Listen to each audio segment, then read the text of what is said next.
guys, welcome back to some more AFK Arena. Today we're over on our YouTube account and we are looking at our Celestial Heroes. Now overall guys, there are a very big, I mean we're getting a lot more heroes in here. As you can see, I already have 11 of them already ascended, a majority of the primary ones built. So I'm going to go through the faction, kind of where to build them out, where I would recommend building them out and how I would build them out. So I'm going to do this a little bit different compared to the regular faction accounts. So the first one, when you look at the Celestial Heroes, is the Twins, guys. Now the Twins have a utility that is kind of unsurpassed by any other hero. The utility they have and the amount of things that they're used in is absolutely insane. They're used in Twisted Realm, Cursed Realm comps. They're used in some of the campaign stages. We see them within the Abyssal Expedition. They're used in the hunting fields. Everywhere that you could possibly utilize a hero, most of the time you will find the Twins there. Now, they're unique as in they don't need anything built. No signature item, no furniture, no engraving, until you get to the point of the Twins dying out. So general rule of thumb, guys, is you'll get them probably up to Elite, Elite Plus, depending where you are. If they start dying out in different campaign modes, like the Twisted Realm, before the time expires, it is time to build them up. It's time to get them to Legendary, Legendary Plus. Ultimately, when you do get them to the Mythic level, I would take them to a plus 20 signature item. And again, this deals directly with their survivability. Then eventually you will get them up to Ascended level, getting their furniture on there. Again, dealing with that survivability. If they're dying out again, you're going to want to build them up a little bit higher. Followed by Ulna. Now Ulna, of course, one of the absolute monster heroes within AFK Arena. Getting her plus 20 is good. Plus 30, of course, will be a little bit better. But with Ulna, guys, the 9 of 9 is where it really is. This is the big effect that gives the immunity to the other target in the front line, which is where she will always be. This 9 of 9 furniture is the biggest priority. Engraving, guys, even though I have her at a plus 60 engraving, there is no need for engraving on Ulna. She will work well. The majority of place that you're going to see her, guys, is within campaign formations. Twisted Realm, Cursed Realm, not really seen. So if you do the 209 or even the 309, you'll do very well by utilizing Ulna. Now, some of the other heroes, guys, it's kind of interesting to see going through, like, for instance, Halos. He has been an absolute game changer. Now, he does need the 30960. This is really big when it comes to the energy regeneration, because you'll see in the very bottom of this, guys, Halos has no recovery limit. That is right, guys. When the shields come up, especially if the shields are from multiple places, he has no recovery limit with the plus 60 engraving, which is huge when it comes to not only the energy regeneration, but also the shielding aspect he puts out. He is absolutely a hero that you're going to want to build, used in a lot of different formations, used in pretty much every Twisted Realm, or excuse me, every Cursed Realm comp. In at least one team he is used. Even all of the other kind of alt bosses that we've seen here and there, he has been in those formations, making it a big priority. The rest of the heroes in here, guys, I'm just going to kind of run through. So Flora is a hero we do get for free. You do get a lot of copies of her. If you're going to build her out, you cannot utilize her for the Thorn Cheese. If you keep her kind of basic, she can run in the Thorn Cheese comp because it doesn't affect how he works. If you're building her out like I have her here, the haste reduction that she does is the reason it doesn't work with the Thorn Cheese. So if you're building her again for, let's say, the Celestial Tower, the higher you build her, the better, because she is a mage. The more damage she is going to put out as you do build her up quite a bit. Wouldn't recommend the engraving on her, guys. Furniture, relatively easy to get. But again, this just tries to keep her in the sky. So as she reduces haste and gives haste to the people on the ground, you're trying to keep the allies on the ground alive so she can rain damage on top of them. Wukong, again, we get a lot of copies of him. Unfortunately, he is not used for anything short of the Celestial Tower. I haven't seen him literally anywhere. I don't even think for the Celestial Tower that I use him anymore. I think he's kind of phased out at that point. But if you're limited to the heroes in the Celestial Tower, guys, you can always get him. Plus 20 signature item is really, you're not going to focus on building him out at all. I put a little bit of furniture on him for the tower, but again, he is kind of going to be a pass unless he's just a filler hero and a necessity for the tower. Looking at Athelia, now Athelia is used in a lot of comps. One big thing with Athelia, guys, plus 30 signature item, absolutely, because she gets this bleed effect in here. Enemies will lose health equal to 85% of the attack per second. The higher her attack rating, the better she's going to perform, which is the reason why utilizing the furniture is going to be here. Normal attack is increased by 20%, can be stacked 4 times. You want her doing more damage. Then, of course, guys, the plus 30 and the plus 60 is big. The plus 60 for the first 8 seconds. The stat increase received by the skill is multiplied 1.5 times. So stats are boosted, which means bleeds like this because of the boost to stats is going to make a huge impact, guys. For majority of players, she is the primary damage dealer within the Celestial Tower until you start building out heroes. Plus, you do get her out of the Challenger shop.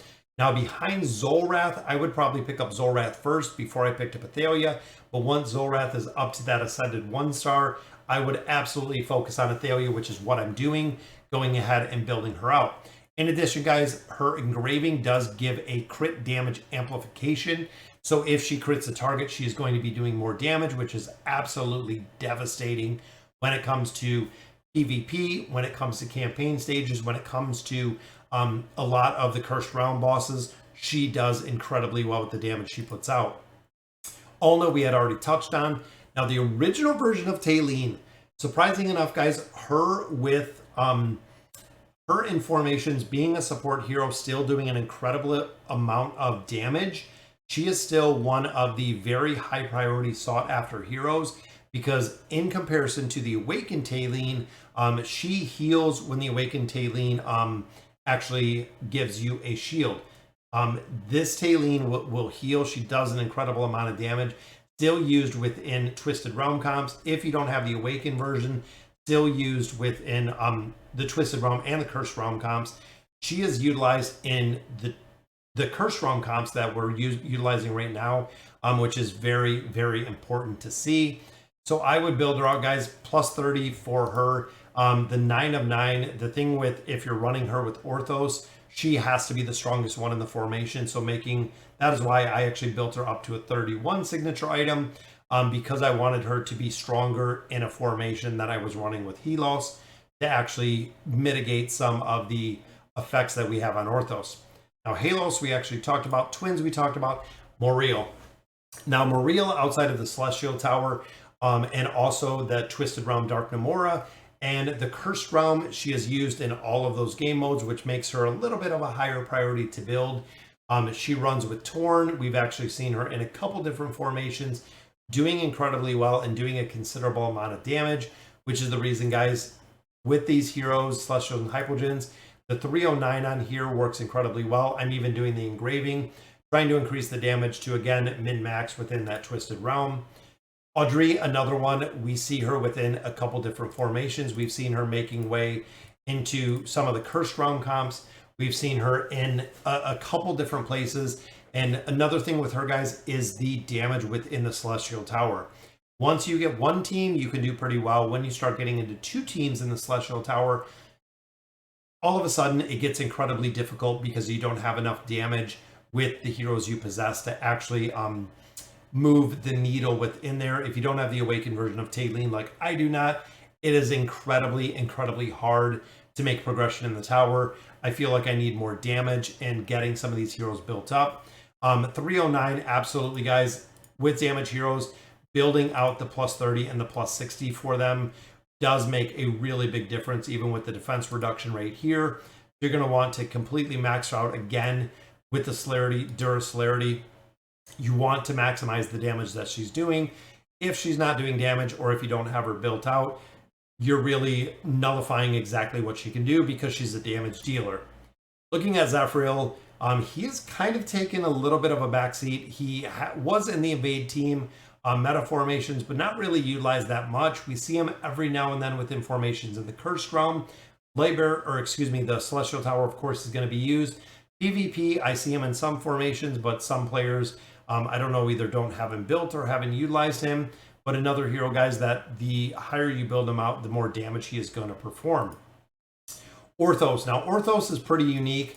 with the ability that he does, guys. The plus 30 signature item on Orthos. Enemies that are too close are frozen in time. So he has a crowd control aspect on here. So definitely a plus 30 signature item. Now the 9 of 9 furniture is the unique one, guys. Allies haste is increased, but after using time suspension, which is his ultimate ability, ally with the highest combat rating is able to move. Now for a lot of formations, that can mean Talene. That can also mean Athelia doing an incredible amount of damage while all the rest of the enemies are stunned, and Orthos is doing his ultimate ability. Very unique, but we've actually seen him making a comeback in a lot of the Cursed Realm comps, and then Short of the Tower, not really utilized.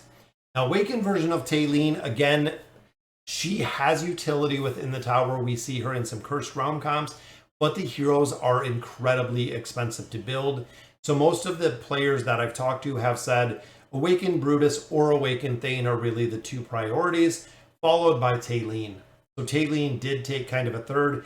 If you have someone in your friends list that can merc, really utilizing again outside of the tower or the Cursed Realm. Twisted Realm, she is used in the Kane battle, but outside of, again, I merc her every single week because I don't have her built. Works incredibly well if you have someone you can borrow her from. But she is a hero, again, because of the rarity of the Awakened heroes. Incredibly difficult to get. If you do build her, or if you are building her, you want to max her out, guys. If not, she's going to be missing all of these skills and abilities that come with the Awakened version of our heroes. So guys, overall, that'll do it for our Celestials. A little bit more difficult to build these heroes. Again, Twins, definitely a priority. Ulna, definitely a priority. Halos, definitely a priority. Then I would probably look at where you need damage. The regular version of Talene is still kind of built if you're doing the Awakened version or vice versa. Morael is only used in a comp. Audrey is only used in 1 or 2 comps. Pretty minimal outside of those. Athelia does have a significant amount of utility. We see her in PvP and a lot of other game modes. Sorry guys, so that'll do it for today's video. Let me know in the comments what you guys think. And as always, thank you guys for watching.